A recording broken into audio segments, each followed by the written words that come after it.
Prova didática da matéria Ciências Jurídicas, RT14, Sala 348, Bloco D. Início às 16 horas. Na presença da candidata Sammidy, Monteiro, Mendes, Estevão, David.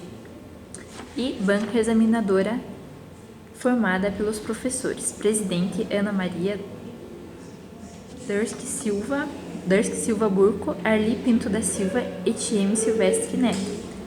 Passo a palavra para a banca examinadora. Boa tarde, por gentileza, assine a lista de presença.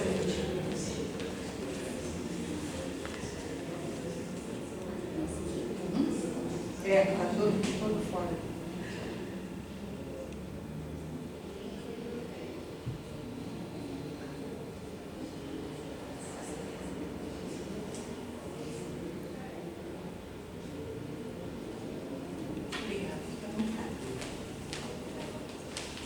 Mais uma vez, boa tarde a todos. E hoje eu estou aqui para a gente conversar e construir juntos, então, a compreensão dessa matéria que, dentro desse grande campo das ciências jurídicas, especificamente tratando do direito empresarial, seria o nosso objeto de estudo hoje, que é, então, a recuperação de empresas. Para a gente começar, é importante que a gente entenda o contexto em que se aplica, então, o Instituto da Recuperação de Empresas. Para isso, a gente vai se valer aqui, então, num conceito que o Rubens Requiel, que é o doutrinador de direito comercial, que a gente vai utilizar aqui para essa contextualização inicial, traz para a gente, que é o conceito de normalidade econômica. Esse doutrinador traz para a gente que, em situações de normalidade econômica, como assim ele denomina, a atividade empresária é desenvolvida de maneira equilibrada, em que as receitas e as despesas, então, do empresário, elas se equilibram e, inclusive, desejavelmente, através de um saldo positivo, e então é a situação ideal para o desenvolvimento da atividade empresária. Porém, pode acontecer de que, eventualmente, na realidade prática, esse desejável equilíbrio nas receitas e despesas da atividade empresária não aconteça, de modo, então, que as despesas e débitos do empresário, eles superam desordenadamente os créditos e receitas. Isso seria, então, uma situação típica do que a gente poderia chamar de anormalidade econômica. É nesse quadro de anormalidade econômica, então, que se aplica o Instituto da Recuperação de Empresas que a gente está conhecendo hoje. A recuperação de empresas ela é tratada legalmente na Lei 11.101 de 2005, que quando a gente vai lá conhecer o conteúdo da norma, logo no início a gente tem uma ementa, que traz um resumo do conteúdo que aquela norma vai trazer para a gente. A ementa dessa lei noticia que ela regula a recuperação judicial e extrajudicial, bem como a falência do empresário e da sociedade empresária. Então, para que a gente entenda o que esses dispositivos de lei vão trazer e a qual desses institutos eles se aplicam, é importante que a gente distinga inicialmente o que seria a falência, então, da recuperação de empresas, já que ambos estão tratados na mesma legislação e ambos referem-se, então, a essa situação de anormalidade econômica que a gente mencionou anteriormente.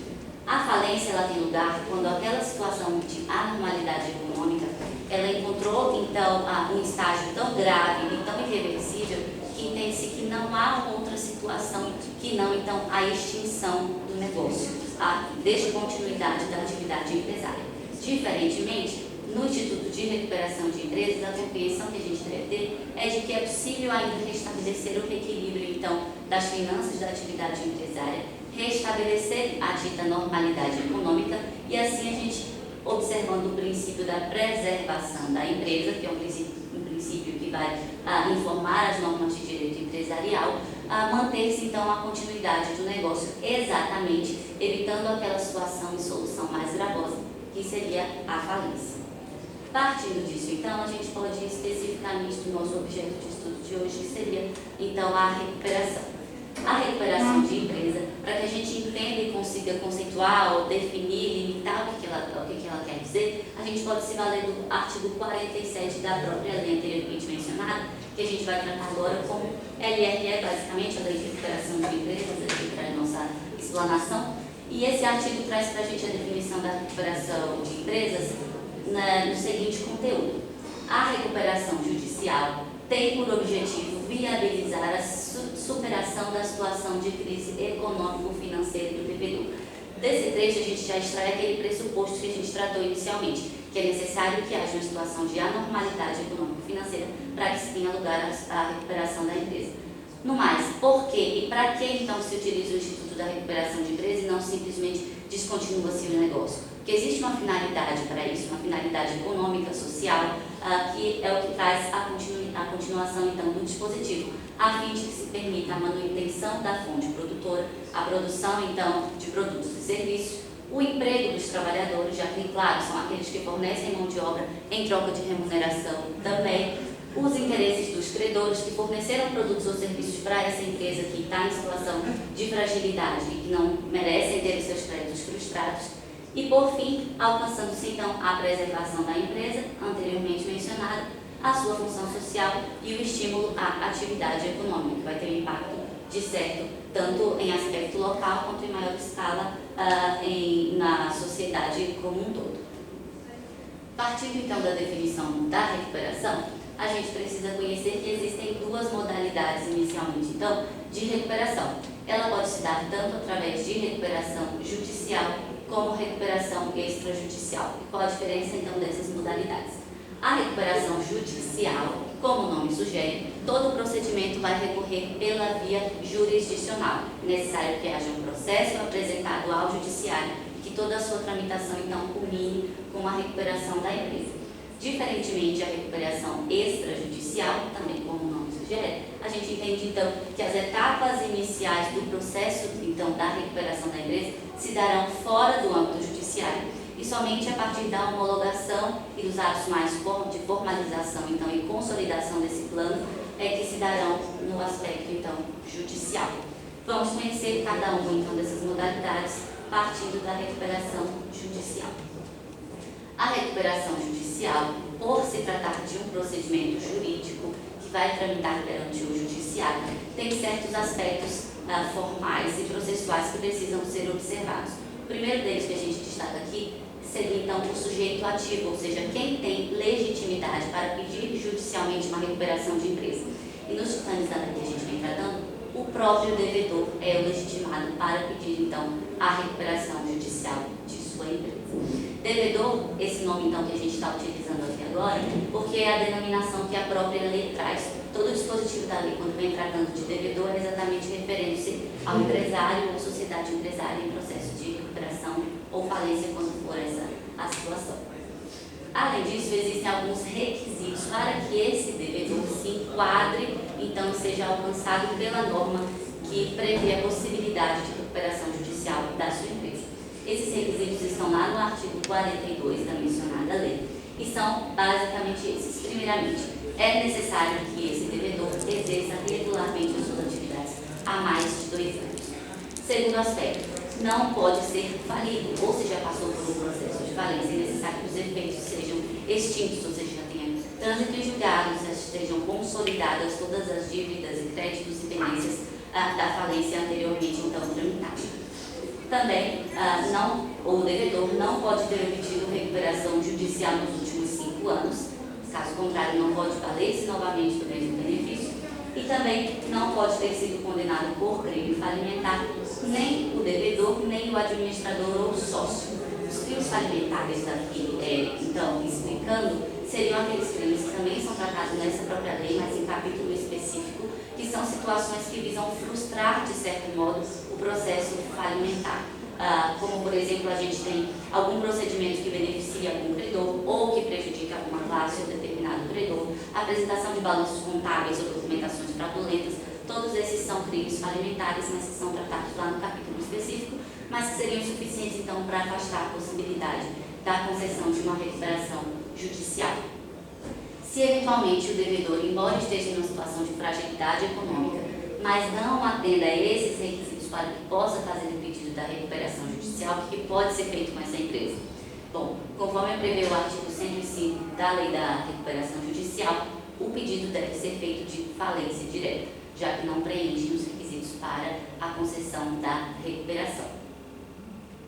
Na sequência, a gente pontua aqui os meios de recuperação judicial que são tratados na lei lá no artigo 50. São dispositivos bem específicos, então por isso tem necessidade de que a gente traga eles pontualmente na literalidade da lei para que entenda essas possibilidades.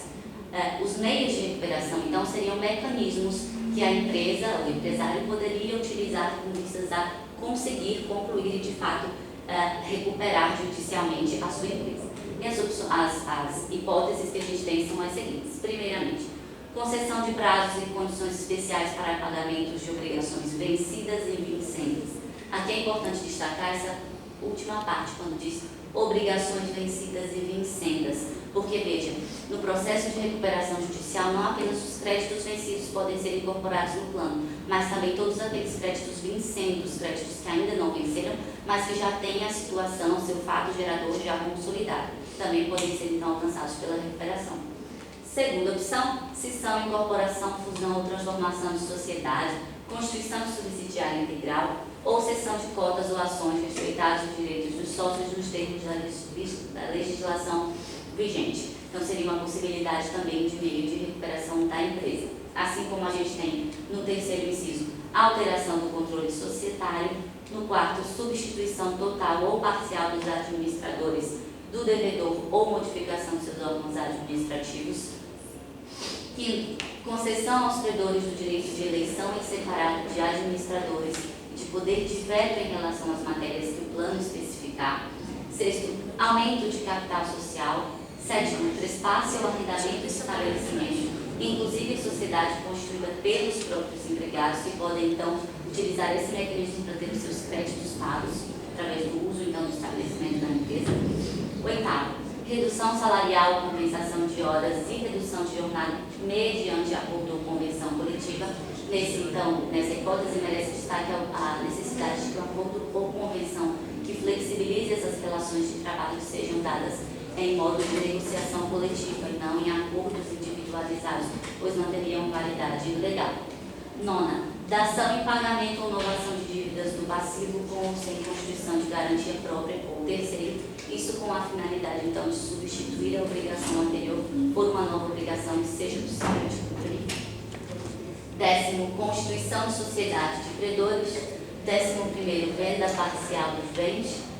12º, equalização de encargos financeiros relativos a débitos de qualquer natureza, tendo como termo inicial a data da distribuição do pedido de recuperação judicial e não encargos posteriores, aplicando-se inclusive ao contrato de crédito rural, sem prejuízo do disposto de legislação específica.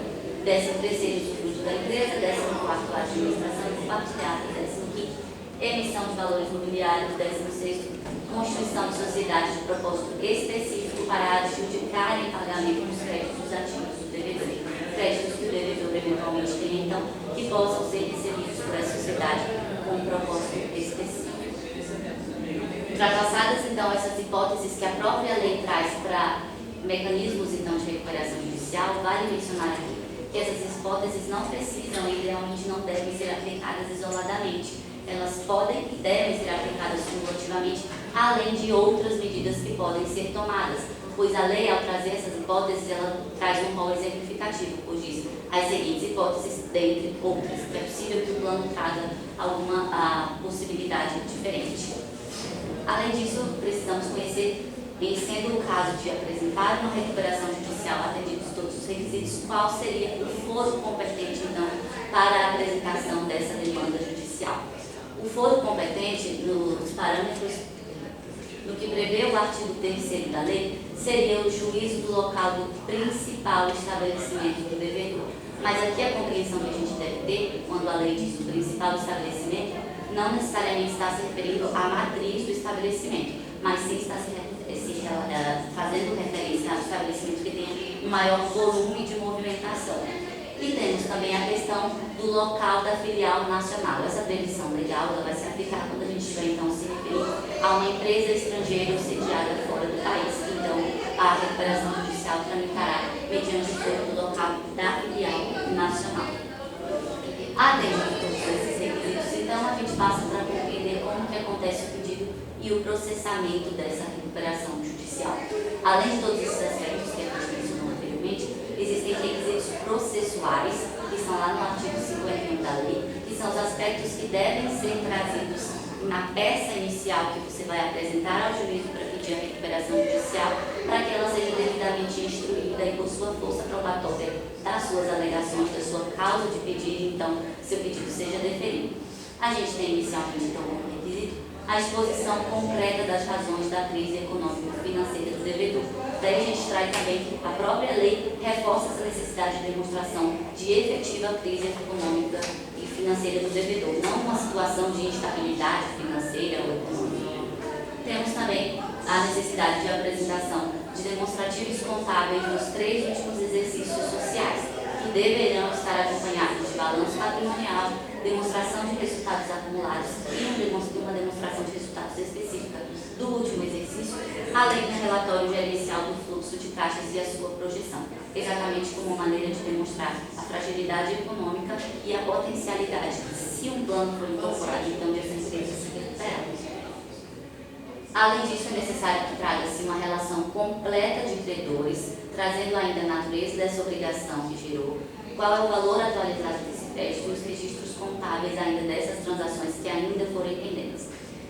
É necessário também uma relação integral dos empregados, indicando-se as funções, salários, indenizações e valores eventualmente pendentes para pagamento, exatamente para constituir os créditos trabalhistas na sua categoria. Certidão de regularidade do registro público, acompanhado de ato constitutivo atualizado, ato de nomeação de administradores. Também é necessário a relação dos bens particulares dos sócios controladores e administradores, exatamente para se apurar até onde vai patrimônio da empresa e até onde é patrimônio particular. Extratos atualizados de contas bancárias e aplicações financeiras do devedor para efetivamente se apurar o que tem, então, de saldo positivo para ser trabalhado na demanda. Certidões dos cartórios de protesto do local das sedes e filiais, e, por fim, relação de todas as ações, inclusive as trabalhistas, em que o devedor, ou seja, o empresário, né, que pede a recuperação, figure como parte com estimativa dos devedores, dos valores demandados. Todos esses aspectos devem ser apresentados na ação para que, de fato, ela seja acolhida e possa ser processada. Caso contrário, é possível que ela seja extinta, se não emendada.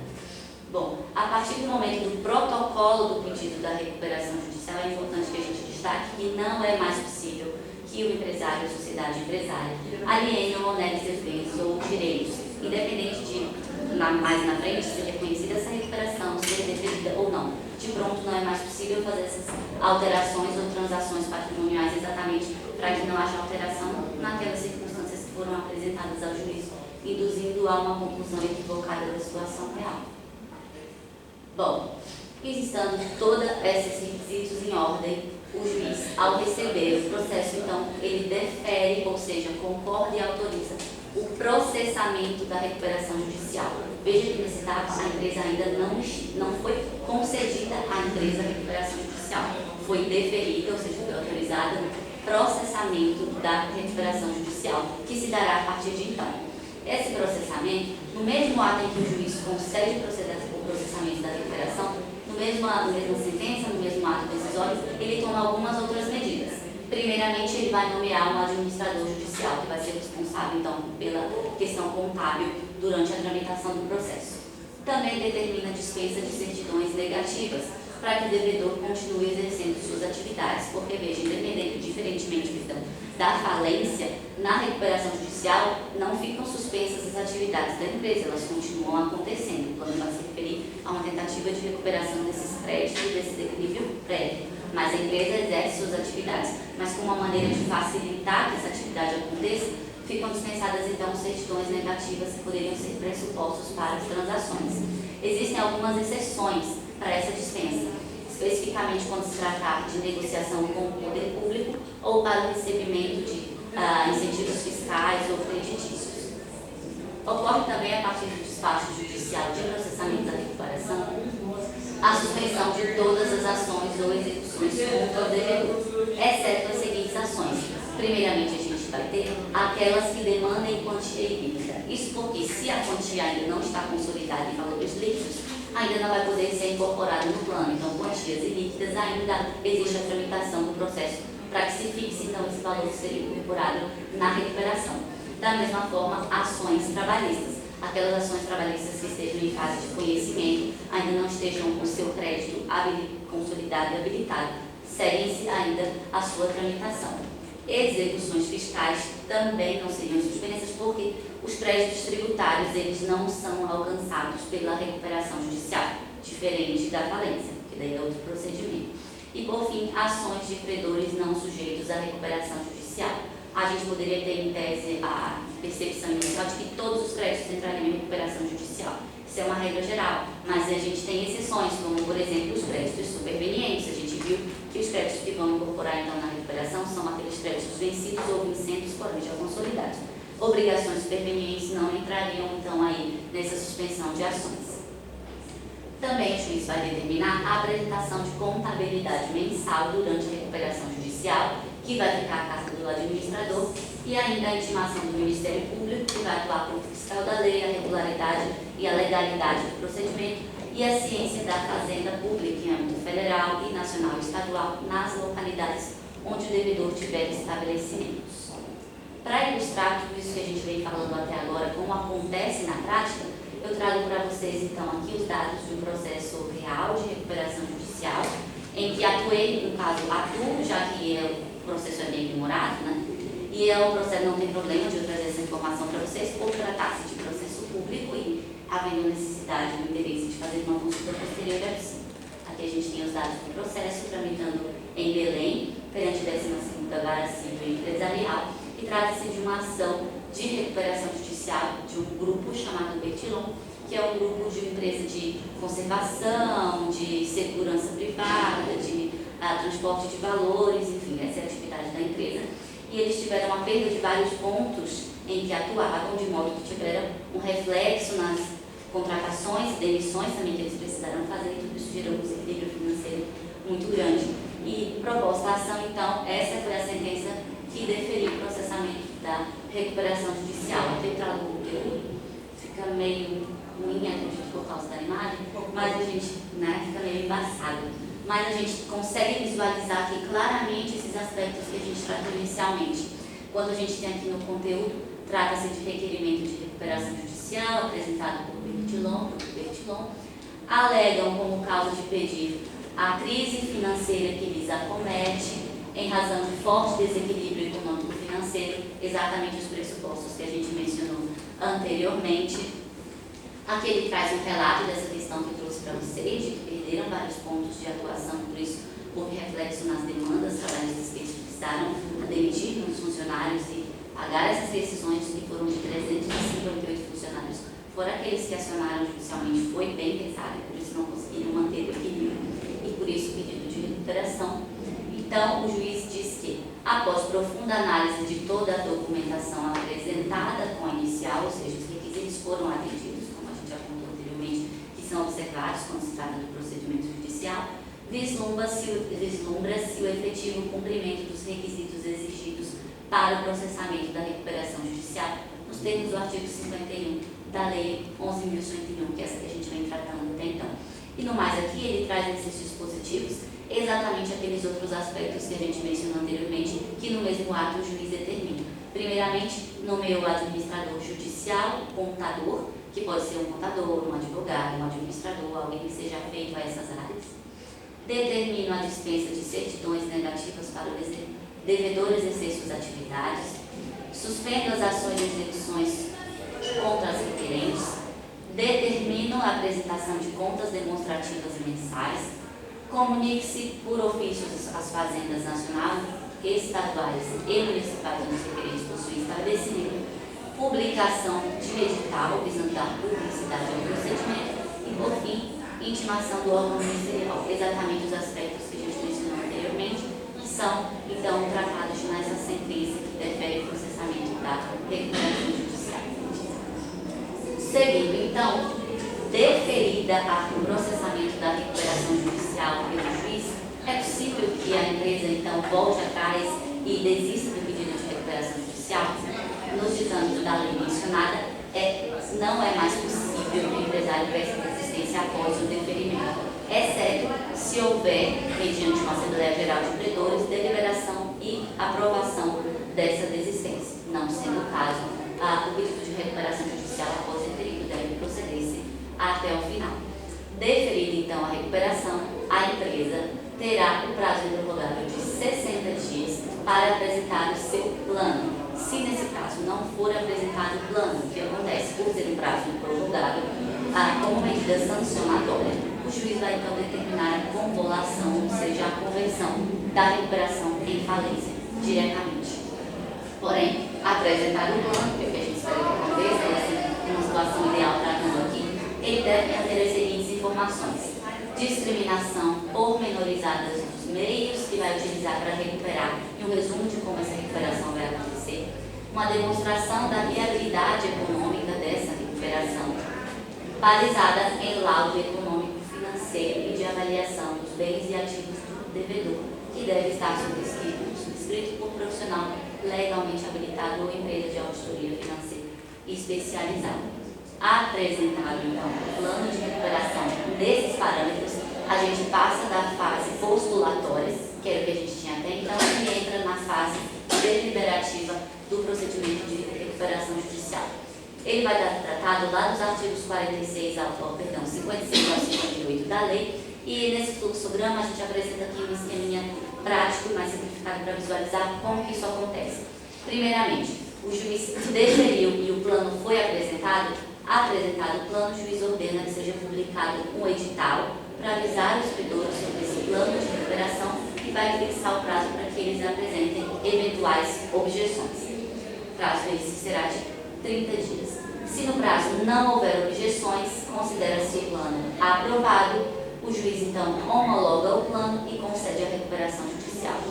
Diferentemente, se houver qualquer objeção ou qualquer credor de qualquer classe a esse plano de recuperação, então, o juiz irá convocar uma Assembleia Geral de Credores para deliberar sobre o plano, de fato, para discutir, votar, eventualmente modificar esse plano para chegar numa hipótese desejável e possível de que se recupere a empresa.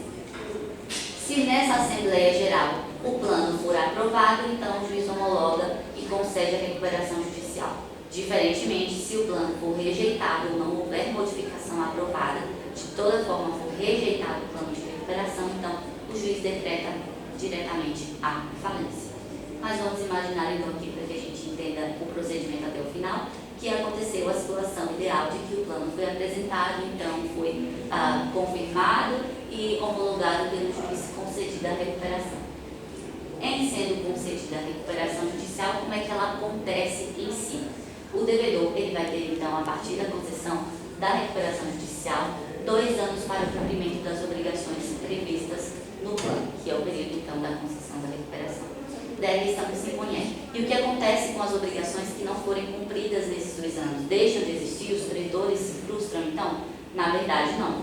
Porque as obrigações que prolongarem, ultrapassarem esse prazo de 2 anos, elas continuam obrigando o devedor. Porque a partir do momento que o plano foi apresentado, ocorreu uma nova ação. Aquelas obrigações que originariamente existiam foram então substituídas por essa nova obrigação contraída a partir do plano, e o devedor continua obrigado por elas em face de todos os seus credores. Mas, se idealmente todas as obrigações forem cumpridas no prazo de 2 anos, então a etapa seguinte de finalização do procedimento judicial é a decretação do encerramento da recuperação judicial, nos parâmetros do artigo 63 da mencionada lei. Com o encerramento da recuperação judicial, então, e para que se ponha termo ao procedimento como um todo, outras medidas serão tomadas também, como a gente tem aqui, o pagamento do saldo de honorários ao administrador judicial, que em que pese ele receba honorários mensalmente, existem saldo de honorários que podem ser, então, apurados finalmente no encerramento do processo, bem como das custas processuais. Também deve ser apresentado um relatório circunstanciado da execução do plano. É feita ainda a exoneração do administrador judicial, já que o processo finalizará de existir. Comunica-se o registro público de empresas para as anotações necessárias. Se, entretanto, todas essas circunstâncias para o procedimento normal da recuperação judicial não forem levadas a feito, o que pode acontecer?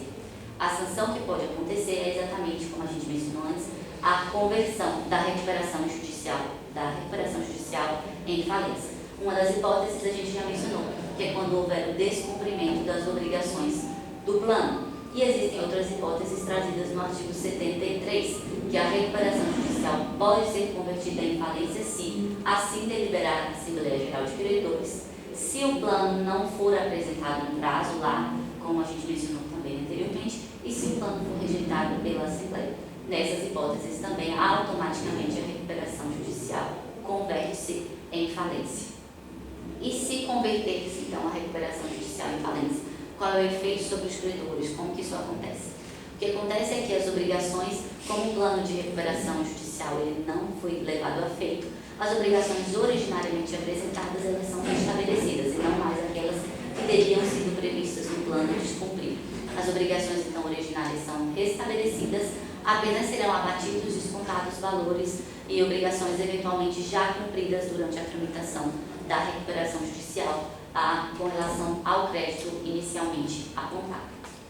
Em se tratando da recuperação judicial, então, são essas as hipóteses que a legislação mencionada traz para a gente. E visto isso, a gente pode então partir para o nosso ponto final, que seria da recuperação extrajudicial, que seria um outro procedimento, então, para também tentar reequilibrar, então, a atividade empresária. Essa recuperação extrajudicial, como ela é feita fora do âmbito judiciário inicialmente, ela acontece de um modo bem simplificado. O devedor ele vai propor e vai negociar diretamente com os credores dele uma possibilidade, então, de recuperar as atividades da empresa. E após, então, essa fase de tratativas, negociações, e sendo, então, estabelecido o plano, ele é proposto, então, apresentado em juízo para que seja homologado. Essa homologação pelo juiz vai passar por uma apreciação que vai observar os mesmos requisitos que a gente viu para recuperação judicial, com exceção de alguns aspectos que a gente vai distinguir aqui agora. Primeiramente, para que seja possível pedir uma homologação de recuperação extrajudicial, o devedor não poderá ter um pedido pendente de recuperação judicial, senão ele vai frustrar o outro feito tentando burlar por uma estratégia de uma recuperação extrajudicial. Então, não seria recepcionável. Também não é possível que o devedor tenha obtido recuperação judicial em si ou homologado uma outra recuperação extrajudicial nos últimos 2 anos. Além do mais, a gente tem uma diferença na recuperação extrajudicial para judicial, que é a questão da suspensão das demais ações. Na recuperação judicial, como a gente viu inicialmente, todas as ações que tramitarem contra o devedor que está em processo de recuperação ficam suspensos, com as exceções que a gente viu. Diferentemente, na homologação da recuperação extrajudicial, essa suspensão de demais ações não acontece. E o que a gente precisa destacar com relação aos créditos aqui na recuperação judicial é que, da mesma forma que acontece com a recuperação judicial, os créditos tributários não são alcançados pela recuperação extrajudicial. Porém, os créditos trabalhistas que são alcançados pela recuperação judicial não podem ser, então, atingidos por uma recuperação extrajudicial, exatamente para que não lese os direitos dos credores trabalhistas num eventual acordo de vontades que seja prejudicial a eles. Em que pese a recuperação extrajudicial passe por um processo de homologação judicial, como a gente mencionou anteriormente, existem hipóteses para que isso aconteça. Essa homologação pode, então, ser facultativa ou obrigatória. A homologação perante o juízo dessa recuperação judicial será facultativa quando todos os credores que forem alcançados pela recuperação judicial concordarem com o plano. Porque, veja, se todos eles concordaram com o plano, não é necessária uma homologação judicial para que force e que obrigue-os a cumprimento, então, do plano, já que eles anuíram. Essa homologação judicial vai ter um aspecto mais de segurança e de formalidade para esse plano que foi proposto e aceito por todos. Diferentemente, a recuperação extrajudicial obrigatoriamente passará pelo processo de homologação judicial quando a adesão dos credores não for total, mas ela alcançar mais do que 3/5 dos credores de cada classe. Nesse caso, então, se houver a homologação desse plano extrajudicial pelo juiz, os demais credores, fora desses 3/5, ainda que não tenham anuído inicialmente com o plano, obrigam-se a ele, porque a maioria assim votou e o juízo confirmou essa vontade.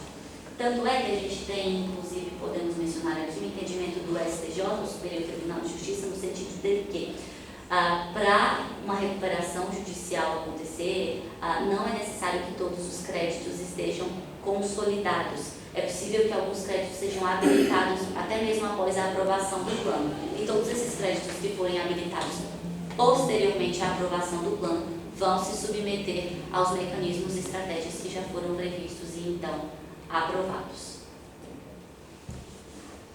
E como se daria então a tramitação, o processamento dessa recuperação extrajudicial? Acordada e proposta para o juiz a homologação, então, verificados os requisitos, o juiz, então, ao receber esse pedido, vai publicar no edital, que vai ser tanto em diário oficial como em jornal de grande circulação, ou nacional, ou nas localidades onde o devedor tiver estabelecimentos, convocando os credores para apresentarem eventuais objeções. Se não houver impugnação, o plano extrajudicial apresentado, então, é homologado e a recuperação é deferida seguindo nos moldes que a gente viu anteriormente, de prazo de 2 anos para cumprimento de obrigações, no mesmo sentido que a gente viu antes. E se houver impugnação, será concedido o prazo, então, de 5 dias para que o devedor se manifeste sobre essa impugnação e não será a Assembleia de Credores que vai deliberar. Nesse caso, é o juiz que vai decidir acerca, então, da procedência ou não do pedido de recuperação judicial. Se ele entender pela procedência, homologa-se e concede. Se entender pela improcedência, então, arquiva-se o feito. Aqui a gente não pode entender que seria automaticamente levado à falência, porque o procedimento partiu do acordo de vontade das partes, basicamente. Não foi de que apresentaram um instrumento para que o juiz homologasse. Não foi o procedimento judicial que se frustrou para que a falência fosse decretada como sanção. Então, por hoje, é isso que teríamos a tratar.